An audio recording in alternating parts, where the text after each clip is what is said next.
name is Tash Mitch. I'm an energy alchemist, and today I've got Nikki Slade. There's so much I can say about Nikki. I came to Nikki's work through wanting to open up my own voice and my own expression. And she had done a few albums on Tan. That was where I first came to your work, Nikki. And those albums were just beautiful. They're sort of infused with just high vibrational energy, basically. And I'd done a one-to-one group of sessions with Nikki as well, and that served to really open up vibration and open up expression. So I've got so much love and appreciation for this woman and her work. I interviewed her for my book, Artists of Health, as well.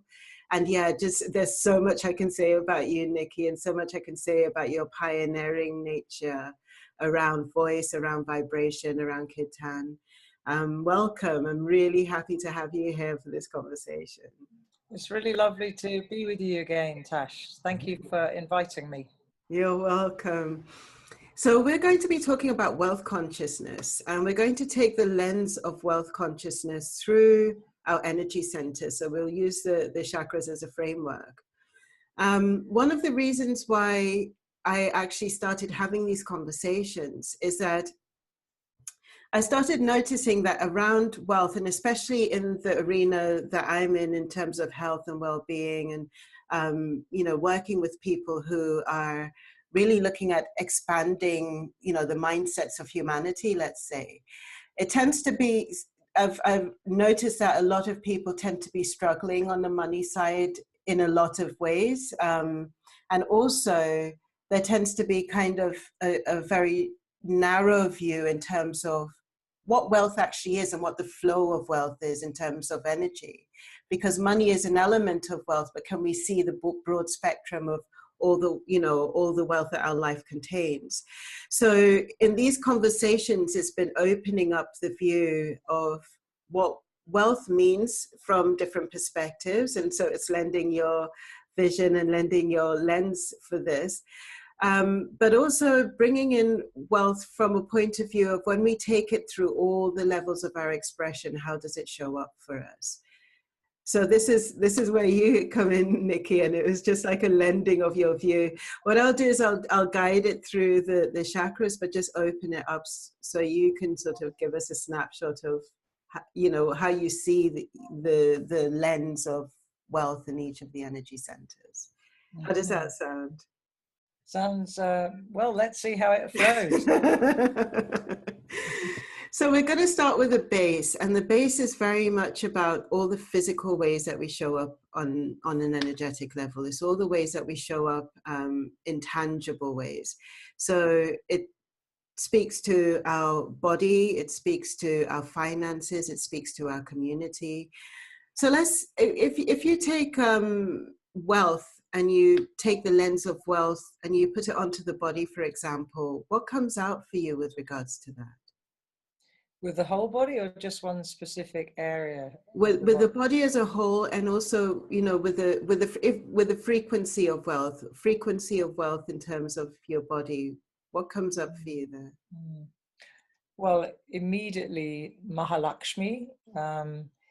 Mahalakshmi is a goddess that I have chanted to and with, attuning with her inside, and coming to know her more and more, in that, you know, Lakshmi represents wealth in all of its colors, you know, from beauty, abundance, prosperity, what can I say? Fullness, coming into our fullness. She's like the flowering, the orchards that start to bloom in our life when Lakshmi is working with us. And of course, in the Indian tradition, they have Diwali, the Indian New Year, and Lakshmi is always invoked in this period because she's the goddess who, of course, is behind their work. And if we want our work, which really is our alignment with the divine and the offering, the assignment we're here to bring. So it's important, you know, that they clean their office space, everything to do with their vocation in the world, their offering in the world, and ask that she shower abundance. As we all know, abundance, prosperity, purely on a fiscal level, in the end, although we might look at those who have a lot fiscally, financially, we all know that there can be a barrenness with only that kind of wealth.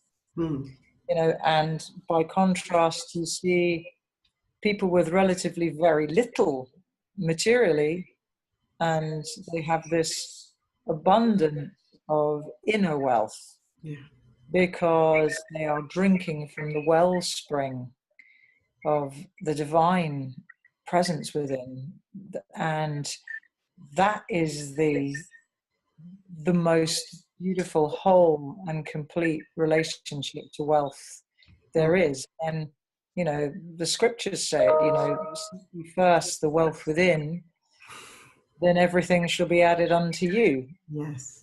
And if everything we put after the wealth within, we tend to lose. Because there's a spiritual law, isn't there? As within, so without. So in terms of the whole body, I don't know if I answered your question. I think probably in short, it's like find the wealth within first and then see what comes, see what blooms in your orchard. Yes, absolutely. I completely hear that, because exactly like you're saying, we're multidimensional beings in the end, and when there's only a focus on a material element, then we feel robbed on a great scale in terms of all the other elements and all the other ways that we can express. And yet on the other side, there's no denying that we live in a world where exchange and money, the primary way that we exchange services, where we exchange resources, is through money. When you think about money from a divine point of view, what comes up for you there? Currency with the double timbre on it. So there's currency, but there's also the current, the flow. And you see, I think we get hung up a lot on money because we have an old listening and an old relationship with it. The real purpose of money is a currency that can make a difference to others. When we all find out what our assignment is, in what way we can make a difference to others, then if we need a large current in order to be able to deliver what we do, we will be given it. And it's not even our current. We understand that we are conduits, that we're an instrument, so that we are being given the wealth of Lakshmi, the wealth of the divine, whatever tradition or non-tradition we commune with, that it is not ours anyway. It's just like saying, I'm here to do your will. If to fulfill that, you would like to bless you with a windfall, then a windfall will be given. And I also think, money in and of itself is not bad. It can do extraordinary things. It can build orphanages. It can restore broken countries. It can bring, salvation to people in need. We need billions for that. So, let's get our relationship with money rightly aligned. I don't mean that in any moral sense. But I also think it's not bad that we have prosperity ourselves. Like, so long as we are using the overflow to be of service, then why shouldn't we have nice stuff around us if that's what makes us tick? Why not? If we've worked for it, it's just about where our motivation is and where our intention is, I think. There's so much to me when we speak of wealth and we speak of divinity that is really about flow, and it's about not hindering any aspect of flow. And in the end, exactly like you're saying, money just becomes, money is an energy, it's a currency, it's a current, like you're saying. Where are we hindering that flow is always a question, and how can we open out to just allow that to flow in exactly the way that you're saying, that sort of sense of whatever is needed at whatever point we need it for whatever we need it, whether it is a sense of expansion, whether it's a sense of being able to open up our perception in one way or another through the things that we have or through the way that we express, then allowing that flow to just come through unhindered is beautiful, isn't it? Yeah. It sure is. And when we think of wealth in terms of community, because that's a massive one, when we put wealth and community together, what comes forward for you then? I think that actually is the heart of what abundance is for. Making a difference to the community. It doesn't mean giving away all your worldly goods and having nothing yourself, but I do believe in more and more, actually, and it's something I've looked a lot into in recent times, is the whole idea of tithing. You know, in most spiritual traditions, there is some reference to tithing, you know, putting a percentage of your income towards making a difference to others, and to pray to be shown who you can impact, you know, what the divine would like us to do with our money that month, for example. And it's, you know, it's usually somewhere in the region of 10 to 20%. And then the rest is, you know, well, we've got to pay our taxes, haven't we? We've got our bills to pay, and then whatever left over, once the tax man's got it, is for us to enjoy. You know, whether that's £1,000, £100, £1 million, you know. Absolutely. And so when we move this energy up into the solar, into the sacral, the sacral is very much about creativity. And when I feel into wealth, I feel into that ability to allow to bring things into form, you know, to allow things to actually be brought into realization. And wealth is a massive part of that. You know, I feel like it's part of our resources, but it's part of our ability to sort of express what we want to express into the world, with a great sense of flow, with a great sense of vibration as well, without any hindrance. When you actually put wealth and creativity together, what comes up for you there? Well, I think we're meant to make God's glory manifest on earth. Yeah. And I believe that God's glory is bountiful, that there are no limits. And I think we, all of us, have to ask within what the divine plan is, and to get clear about that, you know. But how glorious to be able to create, I don't know, I would love to, for example, create a kirtan school, for example, and to have a building one day. That would be a wonderful vision and manifestation to have. I would like to one day own the house that we're currently living in. You know, this is a great goal to have, and I believe that when the right timing comes, that we are all blessed with the abundance to have these things come to pass, so long as they are in alignment. I mean, I know some very wealthy people, and they're doing incredible things with that wealth. And thank God they are wealthy, because they can be trusted to do great things with that money. And I think that's the thing. I think we have to prove to the divine that we can be trusted with that degree of abundance, because there's a responsibility that comes with it. And I remember, like, years ago, I had no priority. And one of the reasons I don't own my own house is it was never a priority for me.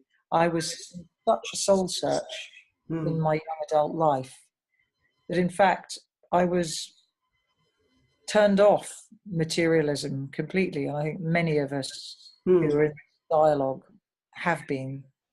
But interestingly, 30 years on since the beginning of this big soul search, now everything's come full circle, and I'm much more sure about who I am and where I'm going. I mean, I'm sure there's a lot more to be revealed. I'm actually now interested in the manifestation of a physical home that I can actually call my own. And I'm sure within the next not too distant future, I'll be able to achieve that. And I think the creativity of a material structure, as it were, is a wonderful expression of our alignment with divine vision, divine will. Absolutely, absolutely. Moving up to the solar plexus, I feel like it's part of my work anyway, is bringing people into their own divine blueprint and really turning the lens inwards, because so much of us have actually spent so much time, including myself, and spent so much time on the outward, that actually spending time just turning the lens inwards and really appreciating the wealth and the beauty that we've been gifted with is a massive part of that picture. And we're all, you know, divinely blessed to a large degree with a level of uniqueness and individuality that is just ours and ours alone. When you think and feel into wealth in terms of the solar plexus, in terms of personal power, in terms of will, what comes up for you there? Well, there's that lovely saying, I don't remember who said it, but if you don't go within, you go without. Yes. And so it's understanding that the personality is really only of use, of real value, when it's illuminated by the higher self, the higher personality, the higher mind. So it's funny, isn't it, this whole idea that we have free will, but the highest purpose of our will is to align it with God's will. And then our personality is an expression of that. And I think, you know, when one is fighting with, well, I want this kind of in the flesh, and then spirit saying, but if you can just wait a little longer, I'm going to bring you this. You know, yes, I will deliver this vision that you have. However, if you trust me, I will show you how to do it a better way. You know. Yeah. So I think the solar plexus has always been the trickiest chakra to actually move through. I think most of us spend a long time getting stuck, looking for the outer wealth, looking for the outer acclaim, looking for the outer fix. You know? So, yeah, I mean, I'm in an ongoing sadhana, as we call it, the spiritual path, ongoing sadhana as to what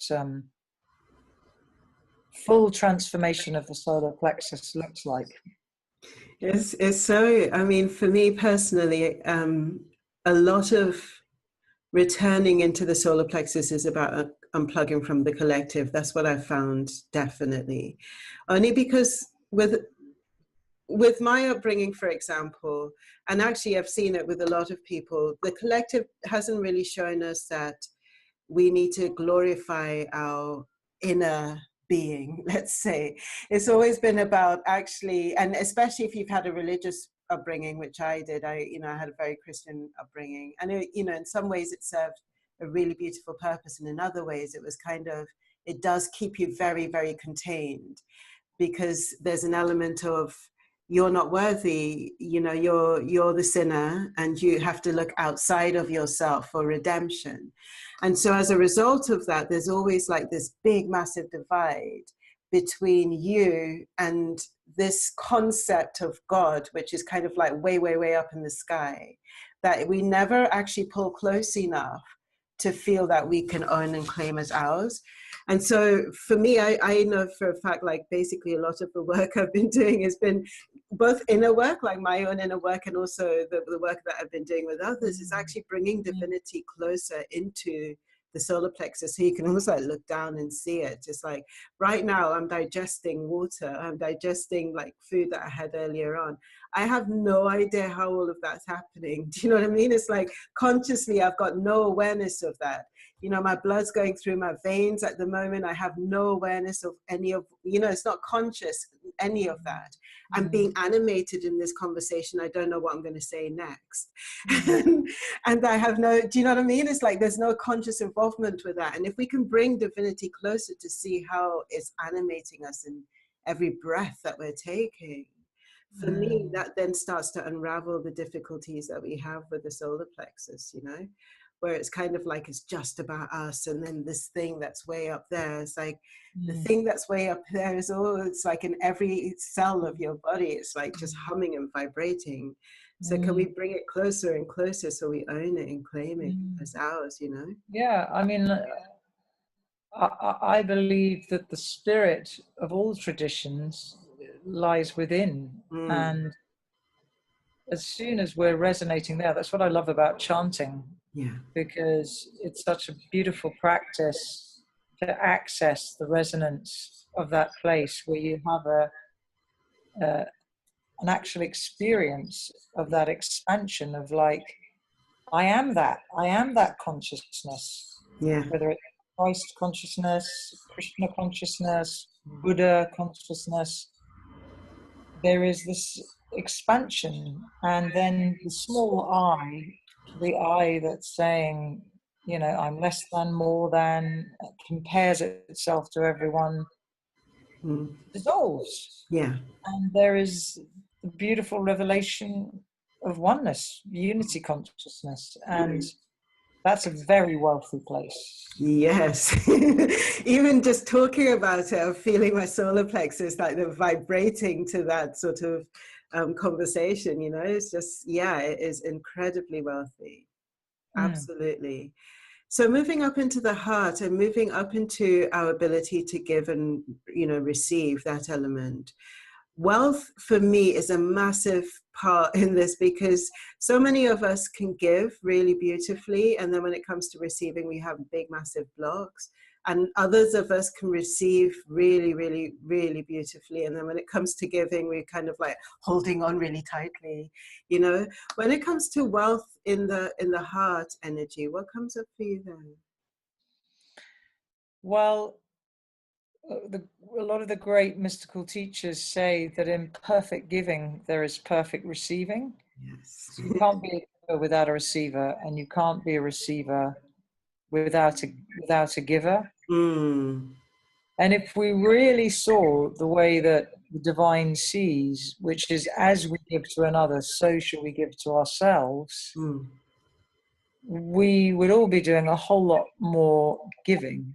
Yeah. And in the same way that if somebody is giving us a gift, and if we use the analogy of a gift that's gift wrapped with a bow, we know how to generally receive a gift like that. Sometimes the other kind of gifts, like compliments, for example, or unconditional love, perhaps from a partner, or, sometimes these are growth areas for some of us.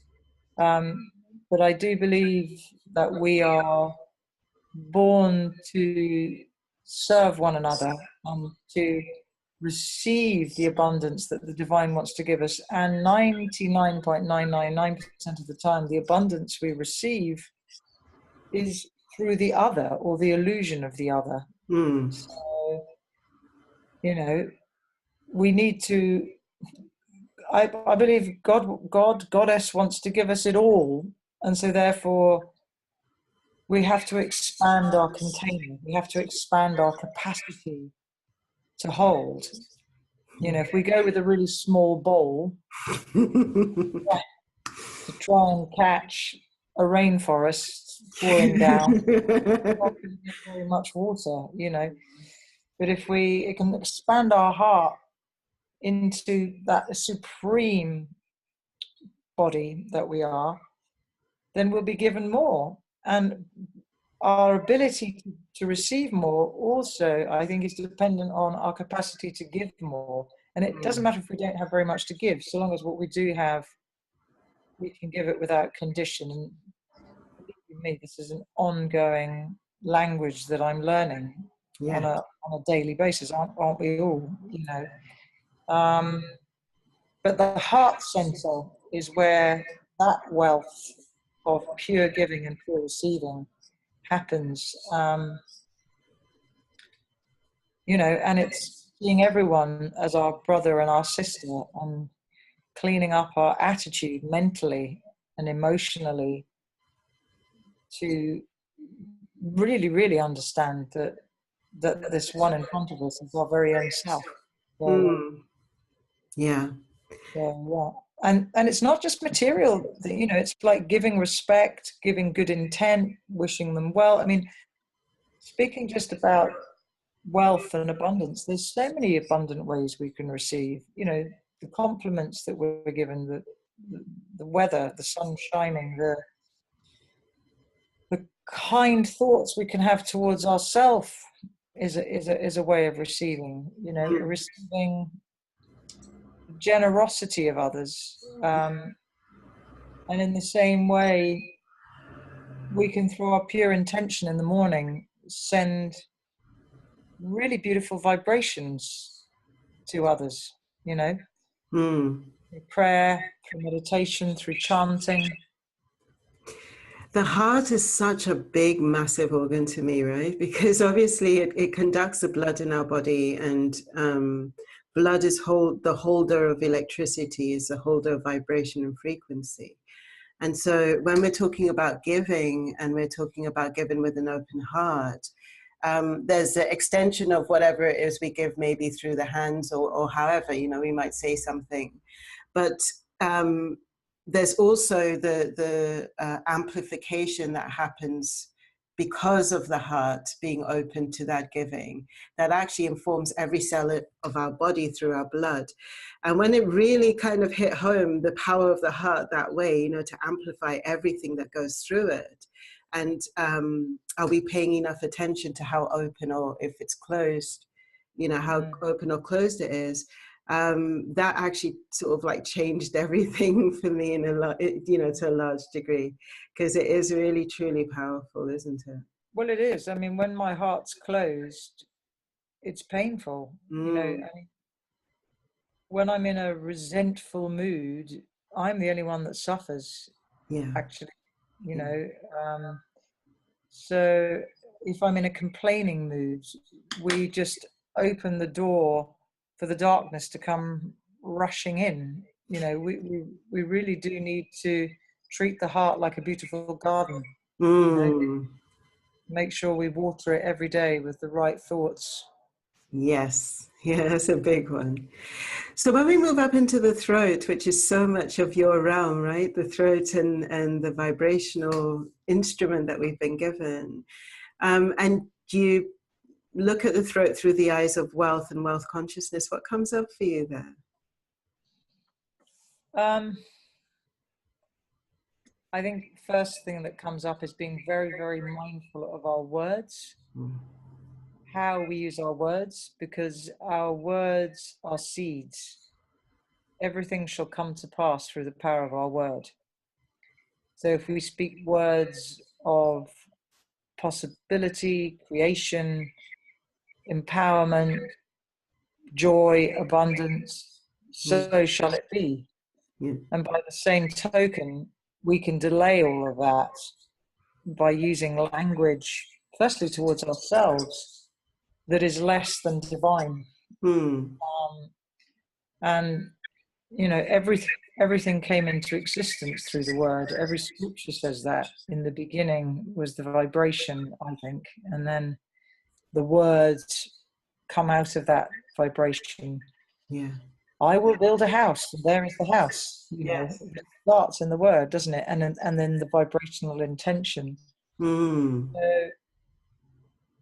I think it's really, really important that we keep speaking in alignment with the still voice that's guiding us Absolutely. from within, you know, and then our words are not our own. They are being channeled. I don't mean that in a kind of woo-woo mystic Meg sense. I mean, you know, that the higher mind is flowing its thoughts and impetuses through us, and we get to resonate those words.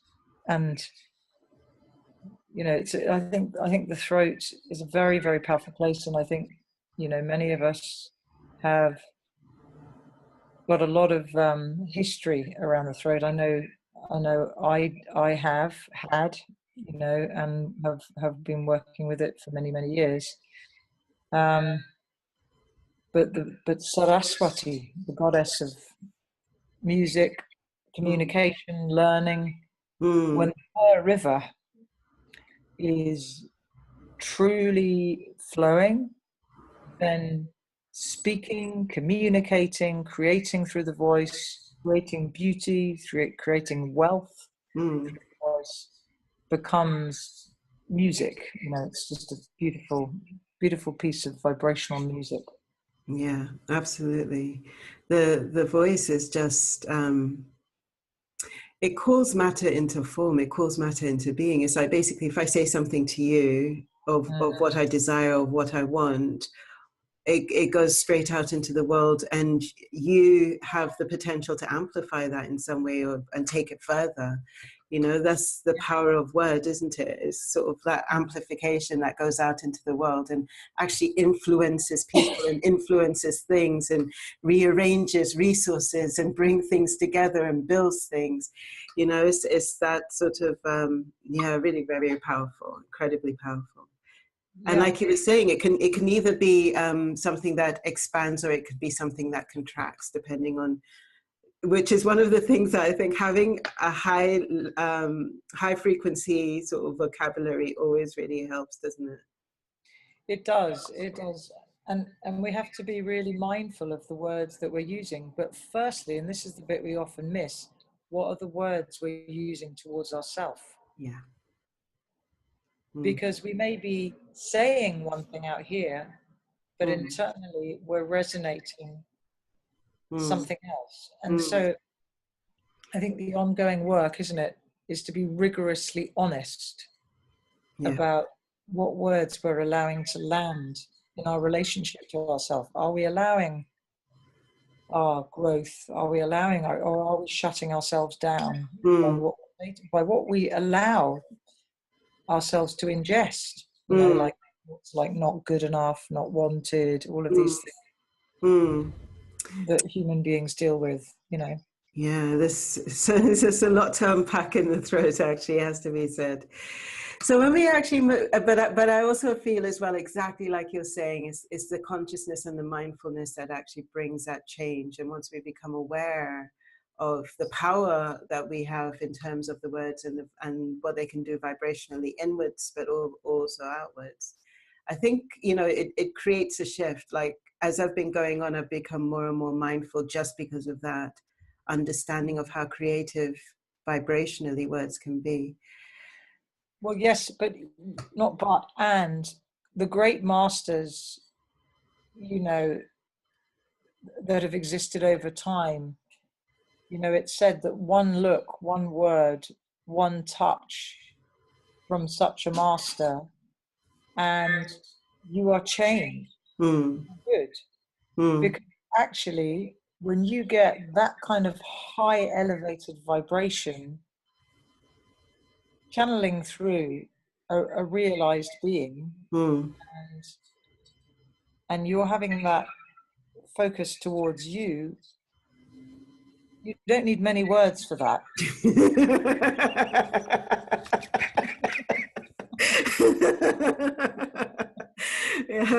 Yeah, that's just right to the point. Vibration frequency is right to the point.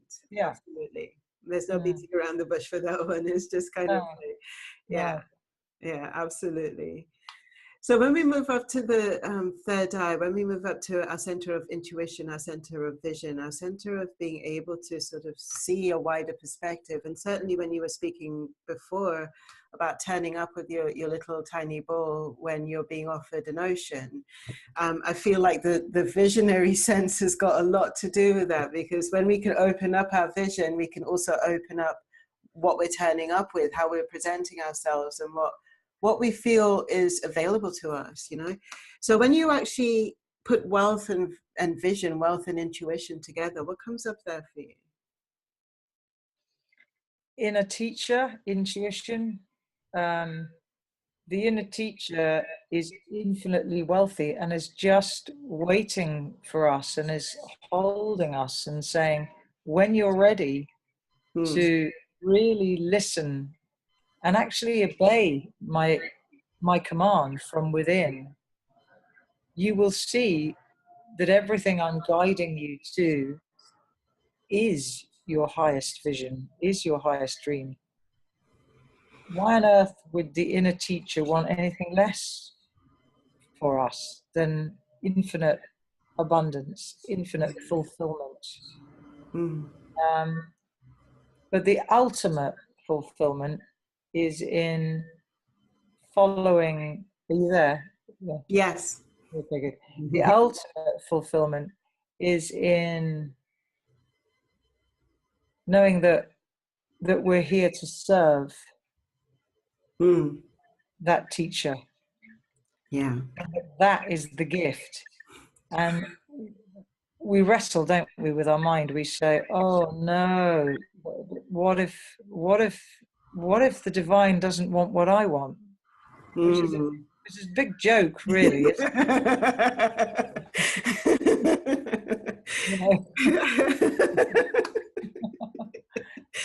That we think that we kind of know better, but it's like you put the breath into us. You were saying that earlier. You're living, breathing. You don't know what you're going to say.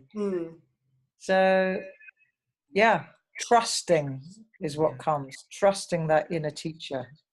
Yeah. The guru within. The gu means dark, ru means light. The one who leads us from darkness into light from the inside.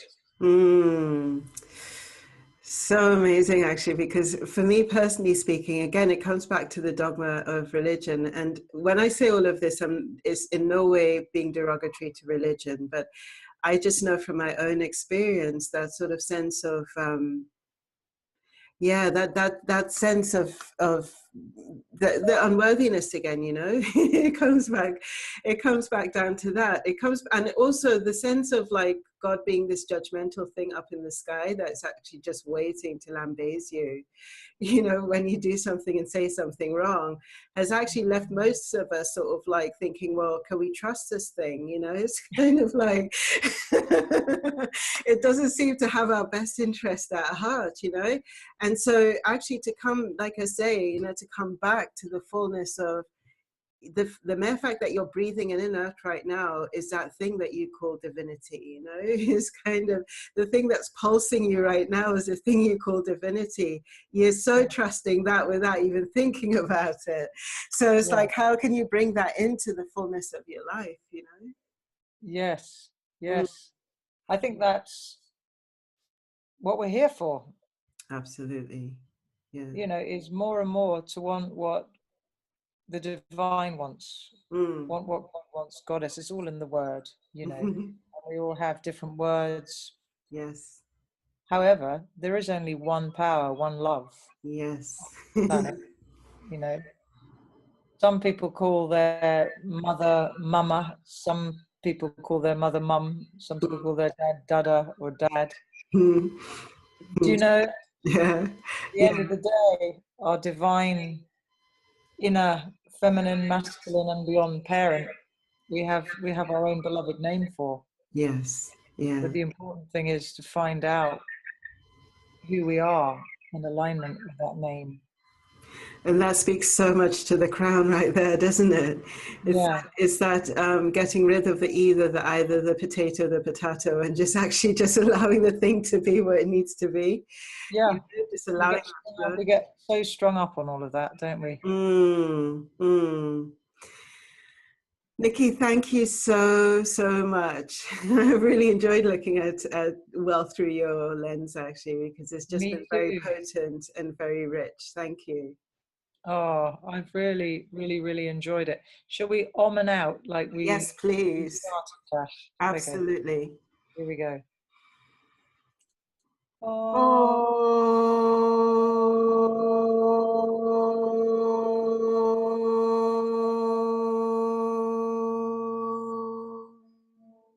Shanti, Shanti, Shanti. Thank you, and thank you to everybody who might listen to this. Thank you. Thank you.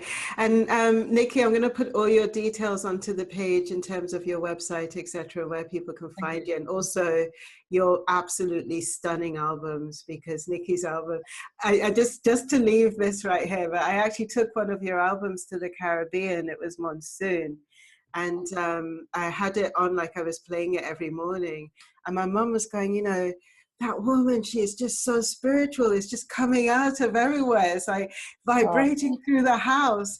And this is the potency of your work. So absolutely, just absolutely adore you and your work. Thank you for everything that you're doing. And you, my dear, thank you for making everything visible in the world.